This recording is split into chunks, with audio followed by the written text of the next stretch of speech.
En este video vamos a terminar entonces con la parte que corresponde a las propiedades de los fluidos. Si bien en sí lo que vamos a ver en este video no es propiamente una propiedad de un fluido, sí que influye una de nuestras propiedades, como lo es la tensión superficial, en la aparición de este efecto, que es el efecto de capilaridad. Pasemos a la presentación, veamos qué es el efecto de capilaridad y cómo lo podemos cuantificar.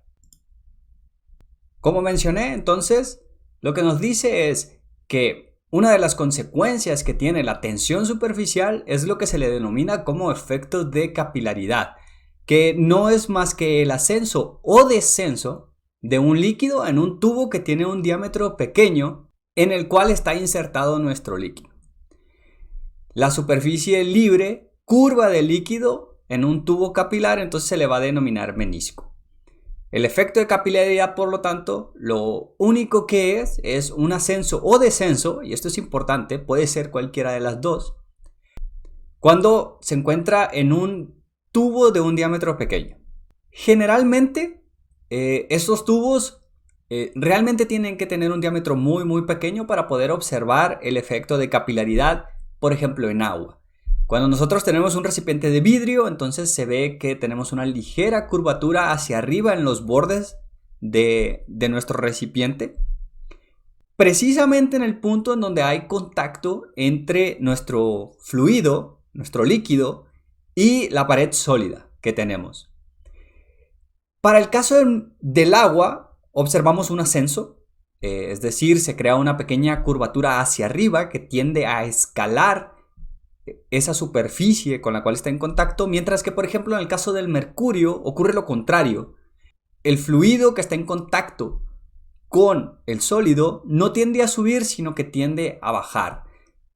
Y estas dos diferencias entre lo que pasa con un fluido y el otro da lugar a lo que se denomina mojar o no una superficie.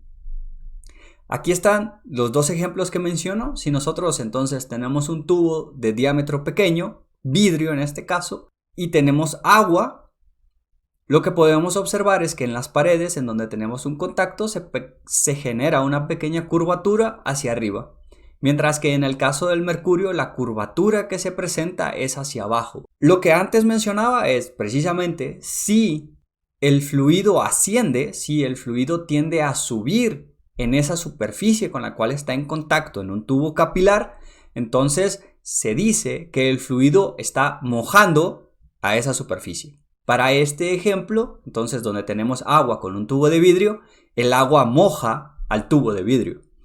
Sin embargo, en el caso del mercurio con un tubo de vidrio, el mercurio no moja al vidrio en un tubo capilar. ¿Por qué enfatizo la parte de decir es un tubo de vidrio, es agua, es mercurio? Bueno, porque diferentes interfaces, diferentes contactos, es decir, diferentes fluidos con diferentes materiales de los tubos, da lugar a diferentes intensidades del efecto de capilaridad. Es decir, nosotros podríamos cambiar el tubo de vidrio por a lo mejor un tubo de plástico y observaríamos que el agua no tiende a subir tanto, lo que significaría que no lo moja tanto. Pero esto depende, otra vez, depende de cuál es el fluido con el cual estamos trabajando y cuál es el material también del tubo sobre el cual estamos haciendo nuestro experimento. Lo que mencioné de la intensidad del efecto capilar se puede cuantificar mediante lo que se denomina el ángulo de contacto, que aquí lo denominamos como phi. ¿Qué es? Bueno, es el ángulo que forma la tangente con la superficie del líquido cuando tenemos el punto de contacto con una superficie sólida. Básicamente, ¿qué es esto? Entonces nosotros tenemos aquí nuestro punto de contacto. Nosotros podemos tomar la curvatura que tiene ya nuestro fluido con relación a el tubo que lo contiene. Entonces tiramos la tangente y vemos cuál es el ángulo que se forma entre esa tangente que nosotros estamos tirando y la superficie de contacto, es decir, la pared del tubo que contiene a mi fluido.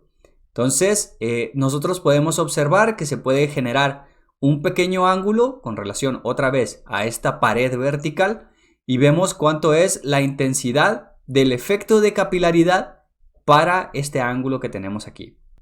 De las imágenes anteriores entonces podemos deducir una cosa. Ya habíamos hecho mención de que si el fluido asciende en el tubo capilar, entonces mencionábamos que el fluido moja a esa superficie con la cual está en contacto. Mientras que si el fluido desciende por el tubo capilar, entonces decimos que no moja. Y el ángulo de contacto realmente nos está diciendo, más allá de la intensidad del efecto de capilaridad que está presente entre el contacto entre ese fluido en particular y ese sólido en particular, también nos dice si el fluido va a mojar o no a ese sólido.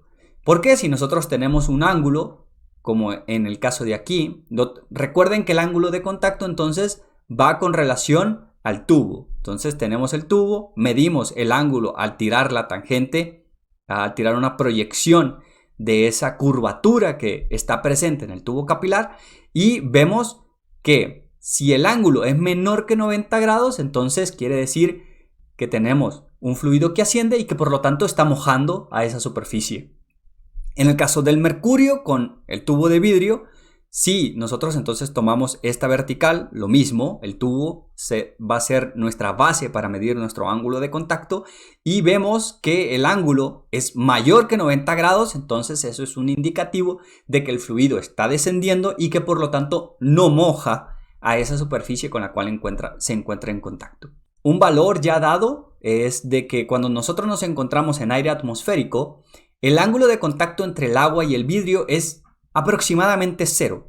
¿Qué quiere decir? Que este ángulo que nosotros observamos aquí, esta curvatura es prácticamente vertical, lo cual quiere decir que la fuerza que lo está jalando hacia arriba, que es debido a la tensión superficial, ya habíamos dejado claro que el efecto de capilaridad era una consecuencia de la tensión superficial, entonces esa fuerza lo está siendo ejercida en el fluido hacia arriba. Otros casos a tomar en consideración es el ángulo de contacto entre mercurio y vidrio, también cuando estamos en aire atmosférico, y ese ángulo de contacto entre mercurio y vidrio es de aproximadamente 130 grados. Mientras que cuando nosotros tenemos queroseno vidrio, el ángulo de contacto es aproximadamente 26 grados, lo cual ya nos estaría diciendo que mercurio vidrio no moja y queroseno vidrio sí moja. Como ya mencioné, entonces la tensión superficial es básicamente esa fuerza que empuja hacia arriba o hacia abajo, dependiendo de si moja o no moja el fluido a la superficie con la cual está en contacto, a lo largo de una circunferencia. Caso muy particular, el que mencionaba, el de vidrio con agua, en el cual el ángulo de contacto es aproximadamente 0 y prácticamente toda la tensión superficial en esa circunferencia del tubo entonces está jalando hacia arriba. Como resultado, entonces podemos ver que se genera esta pequeña columna de fluido que nosotros tenemos aquí, que va desde la superficie que lo contiene hasta el máximo que llega. Ya mencioné en videos anteriores que a pesar de que estemos trabajando con fluidos, esto no deja de ser mecánica. Y siempre nos tenemos que hacer las preguntas que estarían relacionadas mucho con mecánica, es decir, con fuerzas. La pregunta que surge aquí es, bueno, si yo tengo ese efecto de tensión superficial, que está en el caso de vidrio agua, nos vamos a quedar con ese ejemplo. En el caso de vidrio en contacto con agua, mientras que tenemos en la parte de arriba aire y presión atmosférica. Para este caso en particular, entonces, si comenzamos a ver que hay una columna de agua que está subiendo como consecuencia de la tensión superficial que está ejerciendo una fuerza hacia arriba, pero ¿por qué no crece de manera indefinida? Entonces, esa es la pregunta, o sea, ¿qué es lo que limita a la tensión superficial a que siga subiendo esa columna de agua?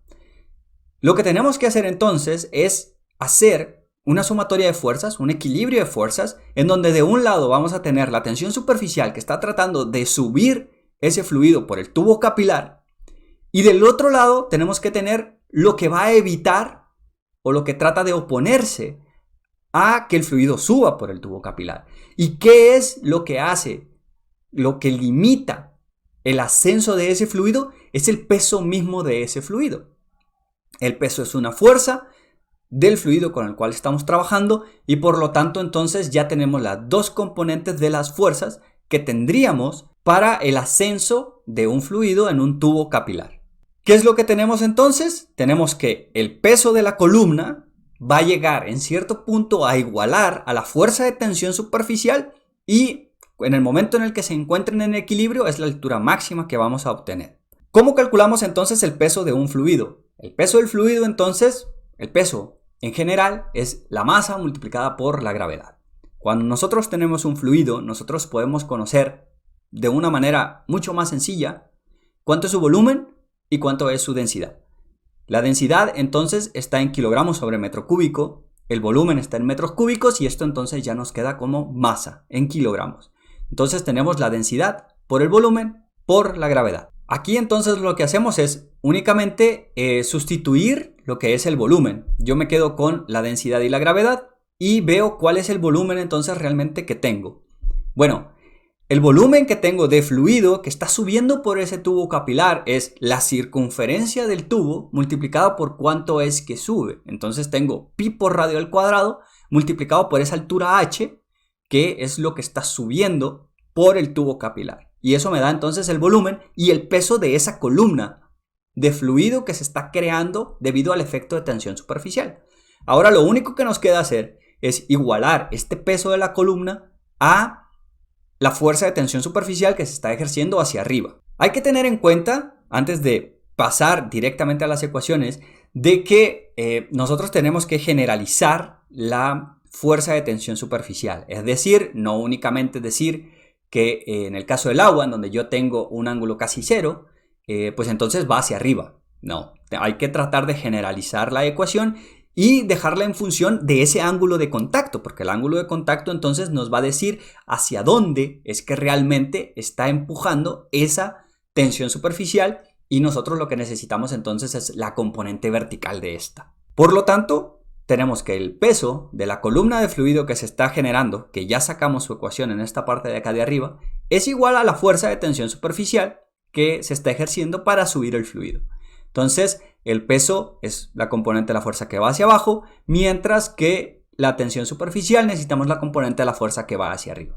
Densidad por gravedad, pi por radio al cuadrado, la circunferencia de mi tubo, y h, la altura que tiene la columna de fluido que se está formando al subir por ese tubo capilar. Hay que recordar que la tensión superficial entonces se ejerce sobre una línea de acción y no sobre un área. Eso ya lo dejamos claro en el video anterior. En general, la tensión superficial, newton sobre metro, se está ejerciendo sobre una línea. En este caso se está ejerciendo sobre una circunferencia, es decir, sobre la periferia del tubo en el cual estamos trabajando. Por lo tanto, se está ejerciendo en 2pi el radio del tubo, multiplicado por la tensión superficial. Si nosotros sabemos que la tensión superficial se está ejerciendo hacia arriba, es la componente que nosotros necesitamos realmente, porque en el caso de nosotros tener esta forma que tenemos aquí, entonces vamos a ver que la tensión superficial entonces se está ejerciendo en esta dirección y lo que nosotros necesitamos entonces es la componente vertical de esta, es decir, el cateto adyacente. Por lo tanto, el coseno multiplicado por el coseno del ángulo de contacto. Esta entonces es la sumatoria de fuerzas que me quedaría para medir hasta qué punto puede subir esa columna de fluido cuando tenemos el efecto de capilaridad. Por un lado tenemos lo que limita el ascenso, que es el peso mismo de la columna, y por el otro lado es lo que origina el ascenso, que es la fuerza de tensión superficial que se está ejerciendo hacia arriba. Si despejamos h, entonces podemos encontrar cuánto es el ascenso por capilaridad, el ascenso que se da en ese tubo capilar debido a los efectos de tensión superficial. Entonces h, cuánto es que sube, es igual a 2 veces la tensión superficial dividido la densidad del fluido por la gravedad por el radio que tiene mi tubo capilar, multiplicado todo esto por el coseno del ángulo de contacto. Dos cosas a tomar en consideración con relación a esta ecuación. La primera, observamos que h, el ascenso por capilaridad, es inversamente proporcional al radio. Y es por esto mismo que el efecto de capilaridad únicamente se ve con tubos con diámetros muy pequeños. Más allá de 1 centímetro, entonces ya no vamos a ser capaces de distinguir el efecto de capilaridad. No quiere decir que no esté ahí, pero esta H va a ser demasiado pequeña para ser observable. Otra cosa a tomar en cuenta es que esta ecuación de ascenso por capilaridad, o H, sirve tanto para cuando el fluido moja como para cuando el fluido no moja. ¿Qué es lo que pasa cuando nosotros tenemos, por ejemplo, mercurio con vidrio, en donde tenemos un ángulo de contacto de aproximadamente 130 grados? Entonces nosotros tenemos el coseno de 130, eso me va a dar un valor negativo y por lo tanto H será negativa, lo cual lo que me indica es que no es que esté subiendo el fluido, sino que está descendiendo. Por lo tanto, la ecuación de ascenso por capilaridad funciona tanto para fluidos que mojan como para fluidos que no mojan. Con esto entonces se termina la parte que corresponde a las propiedades de los fluidos y a partir de aquí entonces ya lo que veremos es qué es lo que pasa cuando tenemos fluidos estáticos, es decir, cuánto es la presión que estos fluidos ejercen sobre una superficie sólida. Vamos a ver también fuerza ejercida sobre compuertas, es decir, qué pasa si yo tengo cierta cantidad de fluido que se encuentra estático y que está actuando sobre una pared que puede ser plana, completamente sumergida, plana, parcialmente sumergida, una superficie curva que está total o parcialmente sumergida. Y para terminar con la parte relacionada con la estática de fluidos, también veremos un poco acerca de lo que es flotación. Pero eso vendrá en la segunda parte de esta serie de videos sobre mecánica de fluidos. Nos vemos en el siguiente.